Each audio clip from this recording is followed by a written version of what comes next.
এই ম্যাজিকটা এমন যেখানে মানুষ রূপ বদলে পশু হয়, পাখি হয়ে আকাশে ডানা মেলে, কিংবা জীবজন্তু হয়ে নতুন জীবনের ছোঁয়া পায়। সবকিছু যেন এক নিমেষে বদলে যায়, বাস্তব আর কল্পনার মাঝের সীমারেখা মুছে দিয়ে। এটা কি শুধু ম্যাজিক, নাকি প্রকৃতির অদ্ভুত খেলা?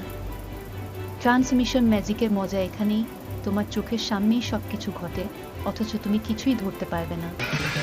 এক হাত থেকে অন্য হাতে, এক জায়গা থেকে আরেক জায়গায়, সবটাই যেন নিমেষে গায়েব। মনে করো, তোমার সামনে দাঁড়িয়ে থাকা একজন মানুষ হঠাৎই ম্যাজিকের এক ছোঁয়ায় বদলে গেল, এক পশুতে, হয়তো কোনো বাঘ কিংবা হরিণে। আর পরমুহূর্তেই সেই পশু পাখি হয়ে ডানা মেলে উড়ে গেল আকাশে। কিছুক্ষণের মধ্যেই সেই পাখি জীবজন্তুতে রূপান্তরিত হয়ে চার পায়ে দৌড়াতে শুরু করল। এই ম্যাজিক শুধু চোখের ধোঁকা নয়, এটি বাস্তব আর কল্পনার মাঝে এক সেতু, যেখানে অসম্ভবকেও সম্ভব মনে হয়। এই রূপান্তরের খেলা কেবল মন্ত্রের শক্তি নয়, এটি আমাদের বিশ্বাসের জগৎকেও প্রশ্নের মুখে ফেলে। মানুষ থেকে পশু, পশু থেকে পাখি, আর পাখি থেকে জীবজন্তু, এই প্রতিটি রূপান্তর যেন প্রকৃতির গভীর রহস্যের এক ক্ষুদ্র ঝলক। তবে কি এই ম্যাজিক প্রকৃতির শক্তির একটি অংশ, নাকি আমাদের চিন্তার বাইরের এক অলৌকিক জগৎ?